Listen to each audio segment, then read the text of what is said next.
Hello, I'm Richard Miller with Goldie May, and this is Place-Based Research with the Goldie May Timeline Tool. Goldie May is the genealogy research software that I'm building. I previously worked in technology roles at 3 genealogy companies, and now I'm building the tool that I want for my own research. One of the features of Goldie May is a timeline tool, which I'm calling the subway map, or we could call it the tube map. But I'll give you a demo of that today and show how its place-based emphasis can help in your research. So here I've got goldiemay.com pulled up. To use Goldie May, you could go here and in your Chrome browser on a desktop or laptop computer, click install on Chrome. And there you'll be taken to the Chrome Web Store where you'll see a button that says add to Chrome. I already have Goldie May installed, so I see remove. And then once you've clicked add and given permission, you'll see your Goldie May icon appear in this list of extensions. Then you can pin it to your menu bar, and then you'll see this black G in your browser. So with that, I'll open the Goldie May sidebar and sign in with my Family Search account. You do need a Family Search account to use Goldie May, but after signing in, you don't have to use any of the Family Search specific features. You could use this with Ancestry or other tools as well. For today, I'll show you the subway map.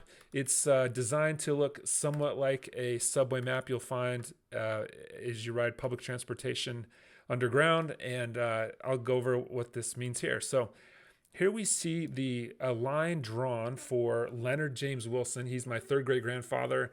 This data is pulled from the Family Search tree. So you're seeing his birth and marriage and death and various residences and births of his children. So this is an option you could turn on and off, but you're seeing points in his life plotted on this diagram where places are on the y-axis and years are along the x-axis. So what does this give you? You can see different levels of precision. So I could switch this to a state-by-state mode, and really doesn't mean only states, but 2 levels of jurisdiction at a time. And there we get one story, and if I switch it to 3 levels of jurisdiction, I get another story.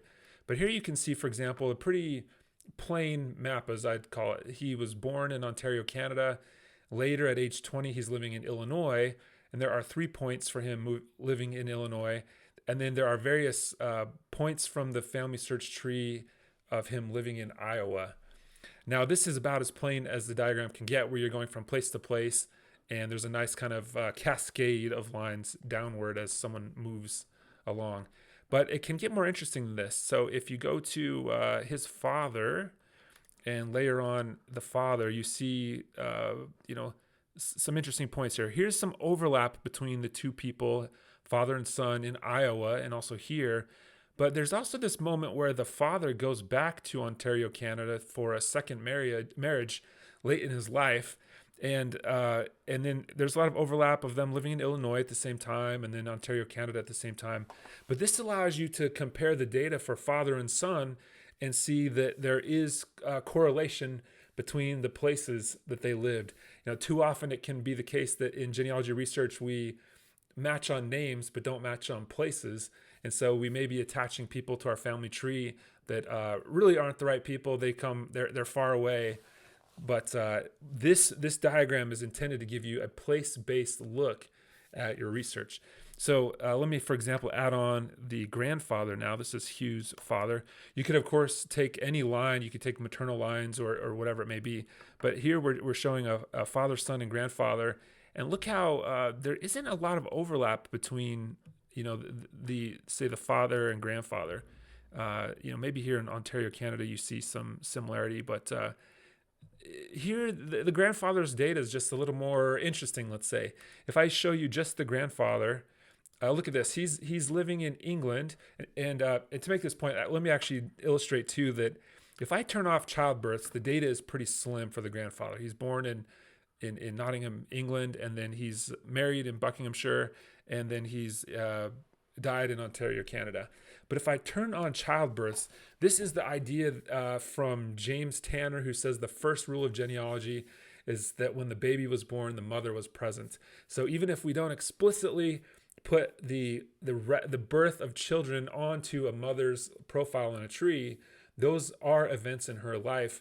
And similarly, the father must be nearby as well. So when you turn on childbirths, you see these children born in Buckinghamshire, England, and then a child born in New York, and then a child back in England, and then back in New York, and then one in Canada. You see the strong zigzag pattern.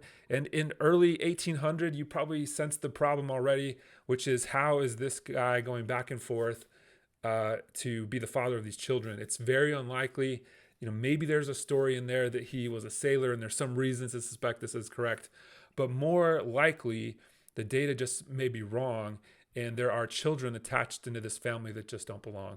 So, and this Hugh Wilson is my ancestor, so I'm invested in finding out, where does he really belong, because it seems that this father really isn't his father. And that's what you see instantaneously with this place-based timeline. You see that zigzag pattern showing children that are not in the right family, and that's the insight I'm trying to give you with a subway map by looking at the data this way.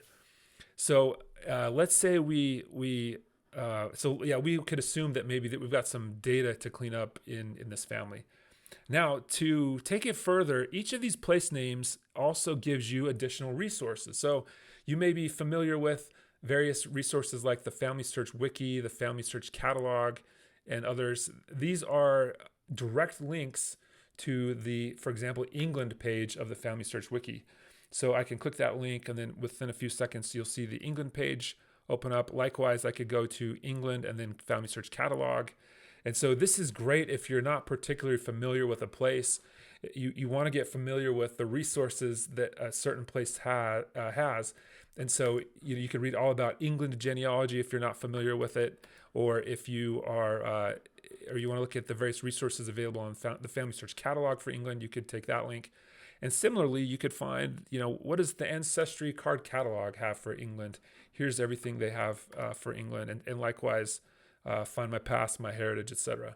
So those are the place-based resources that you can use at the country level, and then in England, the UK is a country of countries, but at the various jurisdiction levels, as applicable and as recognized, you'll see these resources appear for various locations.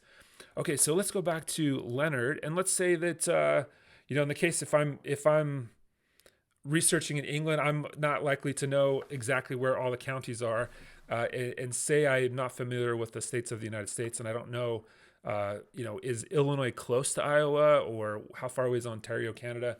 In that case, where this particular subway map doesn't help you know where each locality is in relation to others if you don't already know. That's maybe the trade-off we're making here, is that instead of seeing a map, a traditional map where you would know how far apart places are, we're giving up that thing. We're putting all the places on one axis, the time on the other axis to get this view, but we are giving up that place-based traditional map. So to know how far apart these places are, you can come down here to map the places, and this will take you to a traditional map, a Google map, where you can see how far away is Illinois from Iowa from Ontario, Canada. So that's how you would use that, and it works at the the county level like this too. If I go to map the places, you can see how far apart the different regions and counties are from each other. So this is the Goldie May timeline tool called the Subway Map. You can use it 5 times per month for free with 5 ancestors. Choose 5, use it all month long, and then on the first of the month it resets, and you can choose 5 additional ancestors. If you sign up for a Goldie May subscription, then you can use this Subway Map unlimited.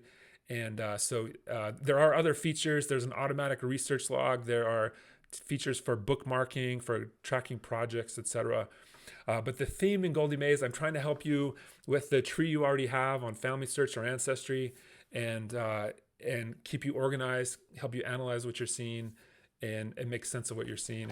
And I think in particular, as it relates to our conference today with all about the place, the subway map is the way to look at the places someone lived and put that in perspective, and make sure that the places tell a consistent story about your ancestors. So feel free to check it out. Give me any feedback you have. My email address is found at the bottom of every page, richard@goldiemay.com, and I'd love to hear from you. Also check out the Goldie May YouTube channel, where you can find videos about each of the product features and other research videos as well. Thanks so much for coming today. I appreciate it.